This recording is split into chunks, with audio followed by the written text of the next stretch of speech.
Bon, on va rentrer dans le chapitre plus en détail sur la formation des tâches que doit apprendre le chien de thérapie.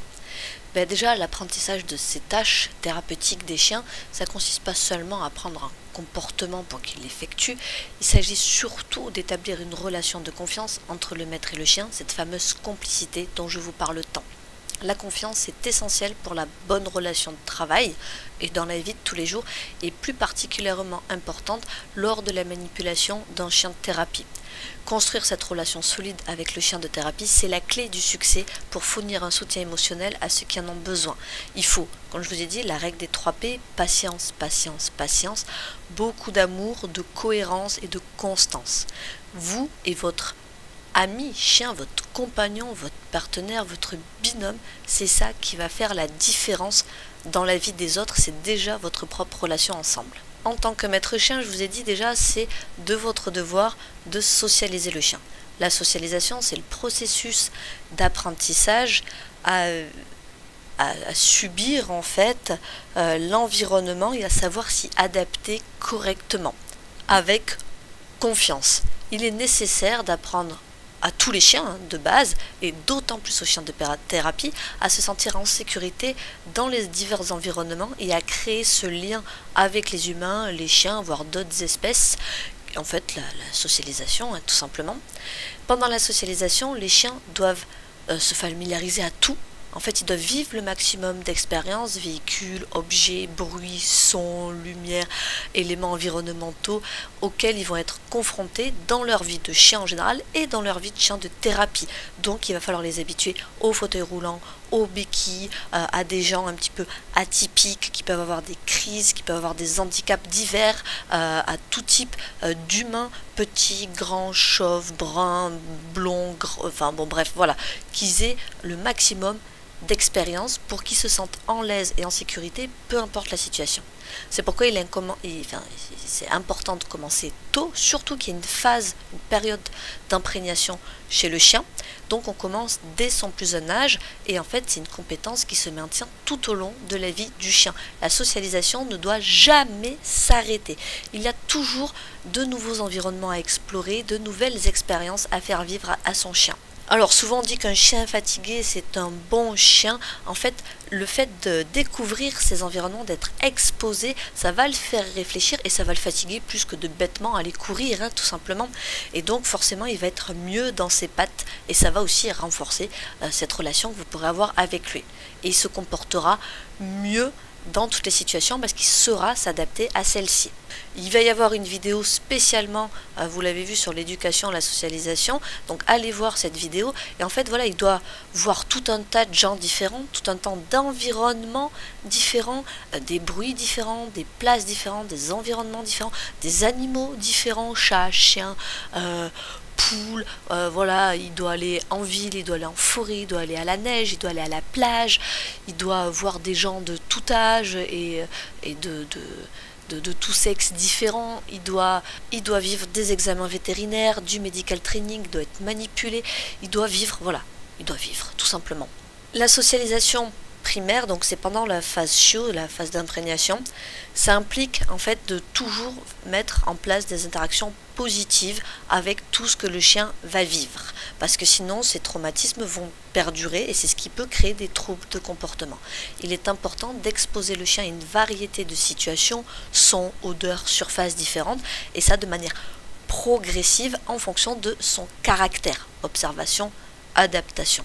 Il faut s'assurer également de la mener en voiture, dans différents endroits, pour qu'il se sente à l'aise dans une variété d'environnements.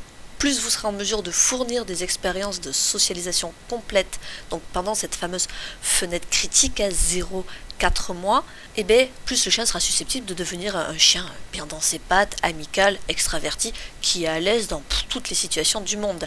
Les vidéos que je vous ai montrées de Swolf, entre autres à Paris, pour la Battle de Tricks, il avait 6 mois. C'était la première fois qu'il montait sur scène, il y a les gens, il y a la lumière et tout. En fait, il s'en foutait complètement. C'était à Paris, c'est la première fois qu'on allait en ville, nous on est en campagne. On lui a fait prendre les escalators, il a vu les bus et tout.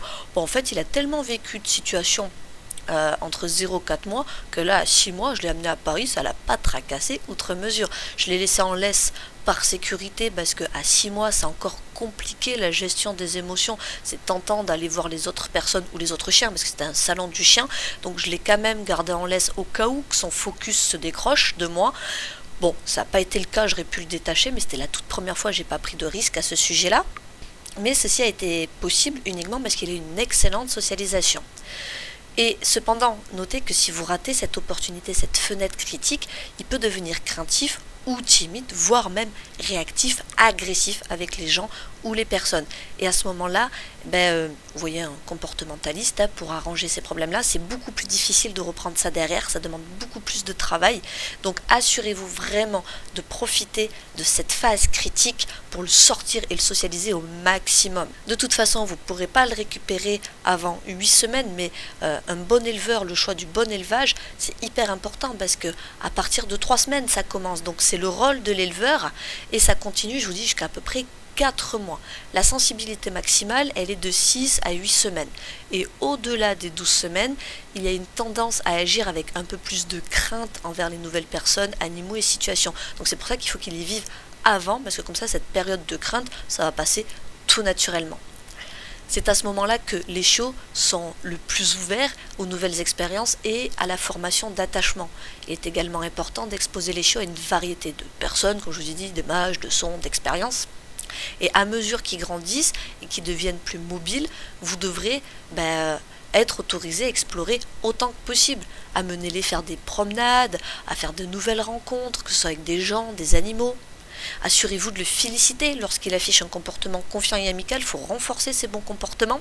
Les chiots bien socialisés, ils seront beaucoup moins craintifs et seront beaucoup plus confiants.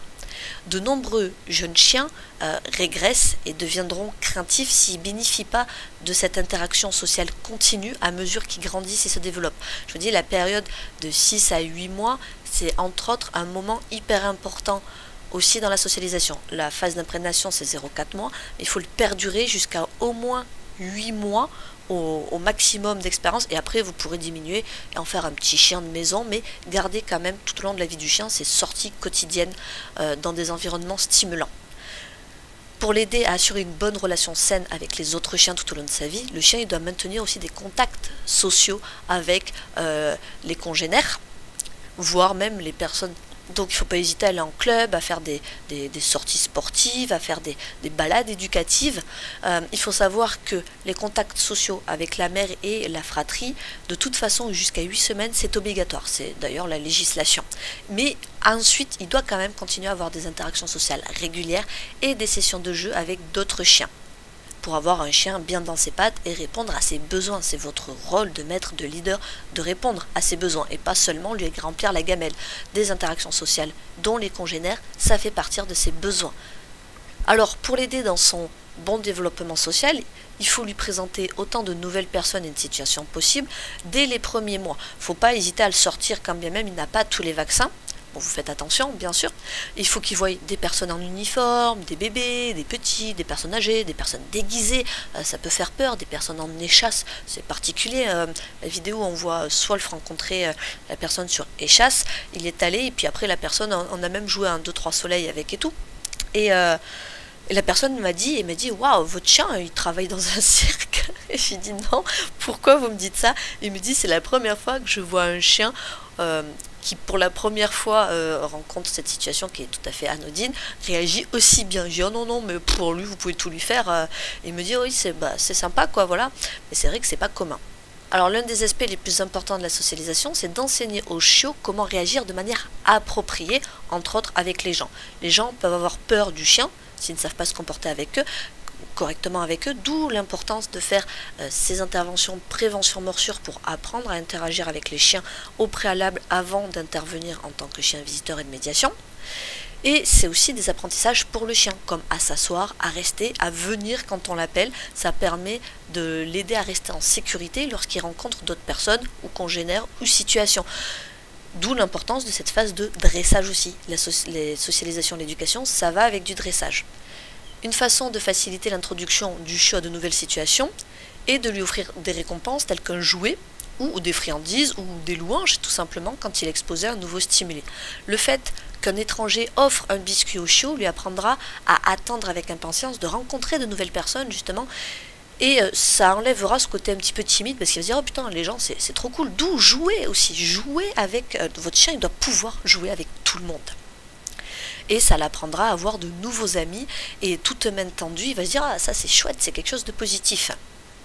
Et une fois que le chiot a appris à s'asseoir sur commande, vous demandez aux gens de venir lui donner des biscuits, de le caresser poliment et voire de jouer avec lui. Ça enseigne la salutation polie. Donc, il y a une vidéo sur ça et ça rendra le chien moins susceptible de sauter sur les gens, qui est un comportement indésirable, surtout pour du chien de thérapie. Il faut s'assurer que votre chien de thérapie ait l'occasion de rencontrer et de recevoir des friandises de grande variété, comme je dis, de personnes de tout âge, race, sexe, etc. En matière de socialisation, l'une des choses les plus importantes, c'est de ramener l'attention du chien sur vous, le fameux focus comme vous avez pu le voir. Les chiens doivent apprendre à réagir aux situations troublantes, stressantes, anxiogènes, aux images, aux sons inconnus, comme le port de divers équipements, monter sur des chariots roulants par exemple, ou des objets instables, tout ce qui va être bruit fort, haut-parleurs, lumière, les flashs d'appareils photo par exemple, la foule, des odeurs inhabituelles, tout ce qui va être couloir, aussi des petits environnements qui peut être anxiogènes pour un chien, c'est quand il n'a pas la possibilité de fuite, justement, tout ce qui est fauteuil roulant, alarme incendie aussi, dans un hôpital ou autre, l'alarme incendie, il faut lui apprendre. Donc il va falloir pratiquer et lui faire vivre ses expériences. Et dans tous ces contextes, le chien doit pouvoir avoir un rappel fiable, sans aléa avec le chien qui s'enfuit de trouille. Si vous le rappelez, il doit pouvoir revenir dans toutes les circonstances. Les clés d'une bonne sociale, c'est facile, il faut lui présenter le maximum d'expérience, mais progressivement, à s'adaptant en fait à l'évolution aussi de la gestion émotionnelle du chien et de sa maturité. Il faut ignorer les mauvais comportements, récompenser les bons comportements, et surtout, comme je vous répète, les gestes parasites et pensées humaines, agissez comme si tout était normal en fait, tout simplement, ne surréagissez pas vous-même aux situations, montrez l'exemple à votre chien. La principale chose à retenir lors de la socialisation des chiens, qui soient surtout des chiens adultes, c'est d'être positif et de faire que chaque nouvelle expérience est positive, que c'est une bonne expérience avec des éloges et des friandises. Les corrections, ça ne fonctionne pas bien ici et ça créera probablement un chien encore plus nerveux parce que dès qu'il va vivre une nouvelle expérience qui est stressante pour lui, si vous le réprimandez, il va se dire oh putain encore, et donc il va rajouter du stress sur du stress. Avec le temps, en fait, c'est de l'accoutumance, et petit à petit, progressivement, votre nouveau compagnon deviendra à l'aise et ça deviendra un bon chien de thérapie, il n'y a pas de raison. L'accueil calme, donc entre autres chez vous, ça s'apprend, c'est une compétence très pratique pour accueillir des invités à votre porte ou saluer des personnes lors d'une visite ou quand vous sortez en public avec votre chien. Il existe différentes manières de s'y prendre, les salutations polies en fait, donc il y a une vidéo pour vous l'expliquer. Donc lorsque vous avez des gens qui venaient chez vous, commencez par le faire lorsque les gens viennent chez vous. Et ensuite quand vous sortez dans la rue, parce que ce sera une compétence nécessaire pour vos interventions thérapie. Donc pour ça, il faut qu'il maîtrise le assis. Vous pouvez utiliser des tables clim pour le focaliser sur un endroit, le panier par exemple ou autre, et vous récompenser avec des friandises. Dans les salutations polies, il est essentiel que votre chien accepte les caresses d'étrangers. Sois assis. Bonjour. Vous allez bien? Bien et vous? Nickel. Faut caresser le chien? Oui, une petite caresse, il n'y a pas de souci. Bonne journée, monsieur. Au revoir. Allez, viens. Caresser les animaux, c'est très essentiel parce que ça réduit le stress. Et il s'avère que c'est une interaction qui va dans les deux sens, que ce soit pour le chien comme pour les bénéficiaires. Et donc c'est pour ça qu'il est nécessaire que votre chien de thérapie apprécie les caresses. Caresser, ce sera l'une des principales tâches, justement, qu'on demande aux chiens de thérapie. Il y a une étude qui a été publiée dans la revue Animal Welfare et qui a révélé que lorsqu'on interagit avec un chien de thérapie, les gens déclarent se sentir moins anxieux et d'ailleurs ça fait baisser leur rythme cardiaque. Et caresser le chien de thérapie, ça libère également de l'oxytocine. Alors désolé, ce genre de terme d'hormone, c'est un peu compliqué, donc c'est connu sous le nom de l'hormone du câlin. Ça peut aider à améliorer l'humeur de ceux qui interagissent avec le chien. Par exemple, ce qui peut être mis en place pour des chiens d'assistance judiciaire, entre autres. Dans une autre étude, c'est sur des enfants autistes qui ont interagi avec des chiens de thérapie et qui ont montré une augmentation des comportements sociaux. Ce sont là quelques exemples de la façon dont les chiens de thérapie, par les caresses, peuvent aider les humains. Alors justement, votre chien de thérapie doit apprécier les caresses. Alors comment vous le voyez? Eh bien déjà, c'est des chiens qui réclament tout le temps des câlins, tout le temps de l'attention. Ils viennent vers vous, ils posent la tête ou le corps carrément sur vous. Ils vont vous tirer la main, ils vont vous pousser avec la truffe la main pour passer votre bras sur sa tête par exemple. Ou alors ça peut être l'inverse, ils peuvent vous montrer plutôt les fesses par exemple, parce qu'ils aiment bien qu'on leur gratte derrière.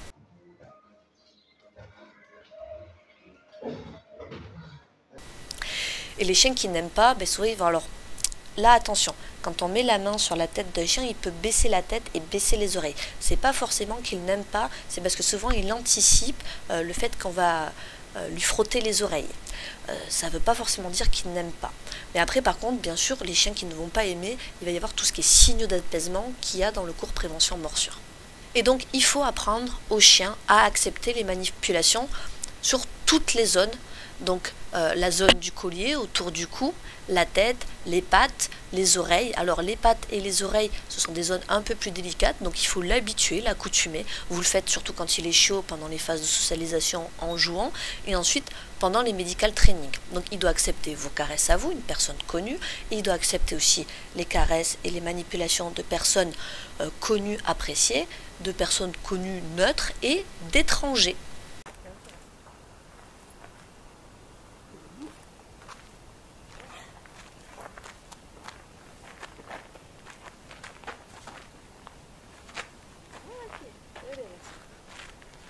Pose-le là. Très bien. Très bien. Et donc, toutes ces accoutumants, c'est toujours positif. Donc, vous n'hésitez pas au début avec un étranger à récompenser avec des friandises. Et à terme, il comprendra que même les caresses d'étrangers, c'est du positif. Alors, par rapport aux différents dressages, les ordres qu'un chien de médiation doit maîtriser. Il y a 4 thèmes, je les répartis en 4 catégories. Il y a le commun, c'est-à-dire que tous les chiens de thérapie, pour moi, ils doivent maîtriser ces ordres-là. Et ensuite, ça va dépendre les objectifs que vous voulez mettre derrière. Donc, comme je vous ai dit, il y a des objectifs thérapeutiques, sociaux, éducatifs, entre autres. Donc, on va classer dans la partie éveil et social, dans la partie psychiatrique et dans la partie mobilité.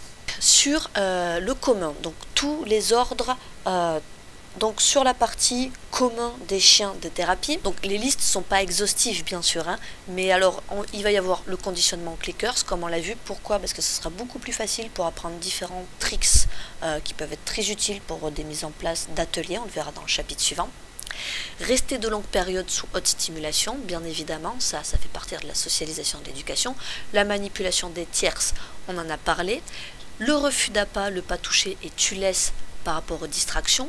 Le look, donc le fameux focus, ça c'est les vidéos que vous aviez plus haut. Alors, pipi caca sur ordre, ça fait partir des apprentissages de base d'un chiot. Quand il va dehors, moi j'ai toujours appris à mes chiens à faire pipi caca et à dire va faire pipi, parce que quand on travaille, on sort de la voiture, on le détend avant d'intervenir, on dit fais pipi caca, il fait ses besoins et ensuite on peut aller travailler. Vous pouvez aussi lui apprendre à faire dans un équipement. Pourquoi? Si vous passez une journée au zoo, par exemple, avec votre chien de thérapie pour accompagner un groupe scolaire, par exemple, eh bien, il va peut-être pas pouvoir le faire de la journée. Donc, vous pouvez lui apprendre à le faire dans un équipement.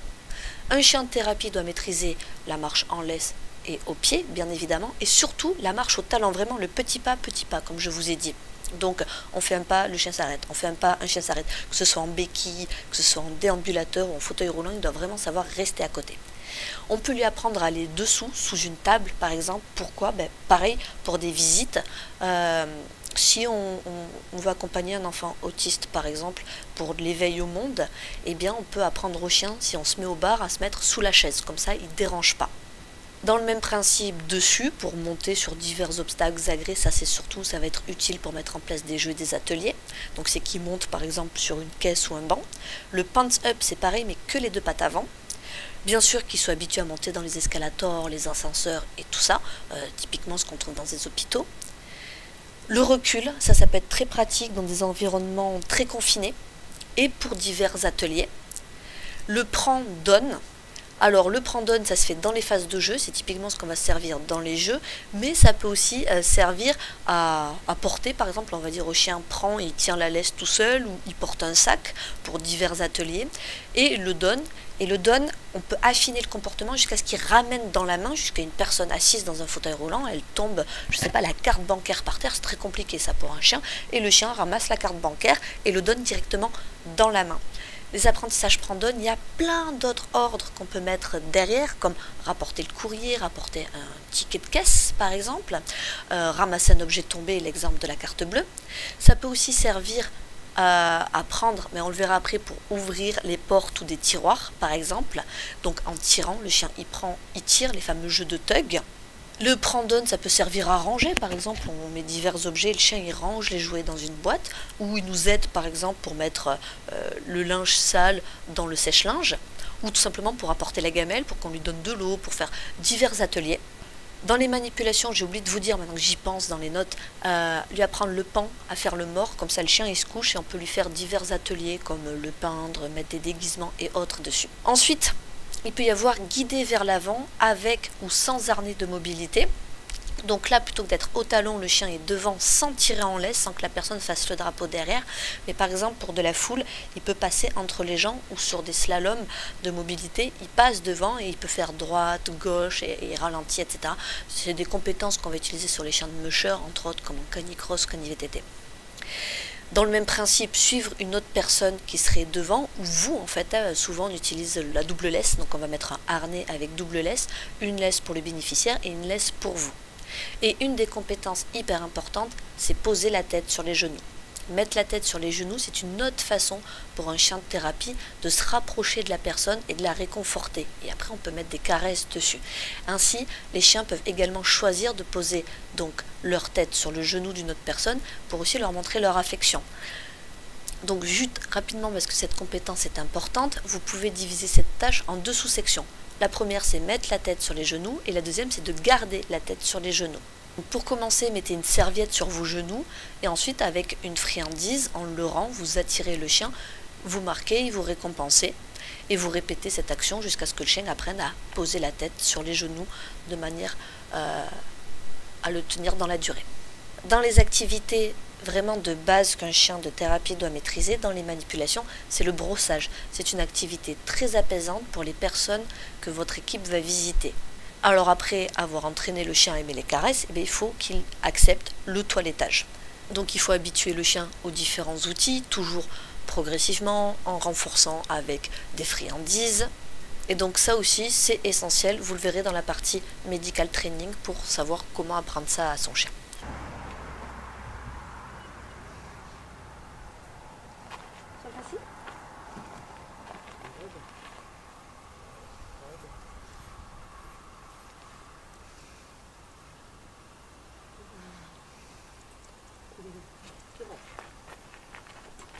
Alors, dans les compétences d'éveil, il va y avoir tout ce qui est cible et target. Target, truffe, patte avec la main ou des cibles diverses, des cibles au sol ou des cibles comme un bâton de loustic. Là, ça va pouvoir permettre de mettre en place plein d'ateliers d'éveil. Ça va permettre aussi d'apprendre au chien à donner des coups de truffe, à fermer les portes avec la patte par exemple, à allumer et éteindre les lumières. Ça, c'est très important pour la partie psychiatrique. Par exemple, une personne qui fait un cauchemar, eh bien, le chien anticipe la crise et va allumer la lumière. Comme ça, la personne n'a pas peur du noir. Lui apprendre à venir devant, donc c'est-à-dire qu'elle se place devant une personne pour faire des salutations polies et à marcher devant comme on l'a vu au chapitre précédent. Il peut y avoir aussi tout ce qui est recherche, détection et marquage. Par exemple, le chien il cherche son jouet, donc dans des groupes de personnes, il y en a un qui cache le jouet, le chien cherche le jouet et peut le marquer. Donc là, marquage passif comme s'asseoir ou actif en aboyant, par exemple.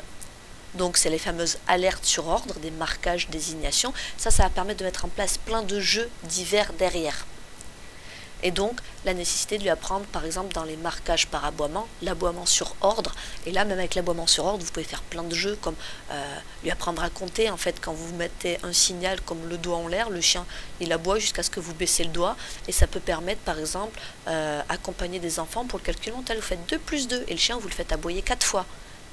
Alors sur la partie psychiatrique. Et bien alors là, il y a plusieurs ordres de base que vous pouvez apprendre à votre chien. Déjà, la thérapie par pression profonde, c'est-à-dire que le chien va venir sur la personne comme pour faire les couvertures de lestage. Il peut aussi faire tout ce qui est blocage et contrôle de foule. Donc là, ça va être faire le tour de la personne et sécuriser un petit peu ce qu'on fait sur des chiens de protection de la personne, des chiens de défense. C'est typiquement ça, sauf qu'il n'y a pas la partie mordant derrière. Vérifier une pièce, une personne qui peut être stressée dans l'arrivée de nouvelles pièces, et bien le chien peut faire genre qu'il check la pièce, il arrive, il fait le contrôle de la pièce, genre attention, il n'y a pas de monstre sous le lit, c'est bon, tu peux rentrer. Interrompre des comportements répétitifs ou des automutilations. Si la personne a des tics, des tocs, eh bien le chien peut les détecter et le stopper, par exemple en aboyant sur la personne ou en faisant de la thérapie par pression profonde. Ensuite, dans la partie marche en laisse, par exemple, et puis il peut y avoir aussi guider dans un endroit calme. Si justement il y a beaucoup de foule dans une sortie en ville, par exemple, que la personne commence à avoir des signes d'anxiété, alors on peut entraîner au chien à détecter ces signaux-là et on peut lui demander d'amener la personne dans un endroit plus calme afin que le stress rediminue. Ensuite, sur la partie motricité, alors là, ça va être tout ce qui va être, par exemple, mise en place de parcours de motricité. Donc, il va y avoir guidé dehors ou à la sortie avec ou sans harnais de mobilité. Il peut y avoir aussi alerter des obstacles. Donc, en fait, par exemple, un trottoir, une marche, le chien ralentit, s'arrête pour aider la personne à franchir la marche avec un changement d'attitude. Et ça se fait avec le harnais de mobilité.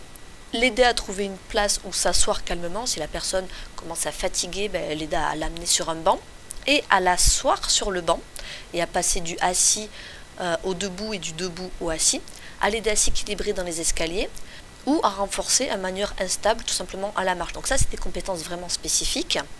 N'hésitez pas à vous renseigner sur le sujet ou à me contacter pour avoir plus de renseignements sur tous ces entraînements, sur tous ces dressages plus approfondis, plus poussés. Sachant que de plus, tous les chiens ne peuvent pas le faire pour une question de poids rapport aussi, parce que c'est contraignant physiquement pour le chien. Donc pour sa santé, ne le faites pas tout seul, ne vous improvisez pas là-dedans s'il vous plaît, pour la santé du chien. Je vous avais dit dans le chapitre avant que les technicités de dressage, c'est un apprentissage à part, c'est spécifique. Mais bon, je vous ai dit, il va falloir prendre des cours à part pour ça. Mais comme je suis vachement sympa en fait, bien sûr, vous l'aurez en vidéo parce qu'il y a toutes les techniques de dressage pour vous apprendre à apprendre n'importe quel comportement à votre chien. Et vous avez après tout un tas d'autres, là je vous dis c'est une liste non exhaustive, mais vous pouvez apprendre le checker dans la main, saluer, secouer la tête, tourner en rond, tout un tas de tricks différents qui peuvent être très utiles pour mettre en place plein d'ateliers. Et donc pour ça, n'hésitez pas à aller sur le site de Do More With Your Dog. Entre autres, il y a le Trictionary, le dictionnaire des différents tricks, ou à contacter le coach Caninem Spiritus pour apprendre à faire des tricks, voire à passer des titres de Tricks Dog.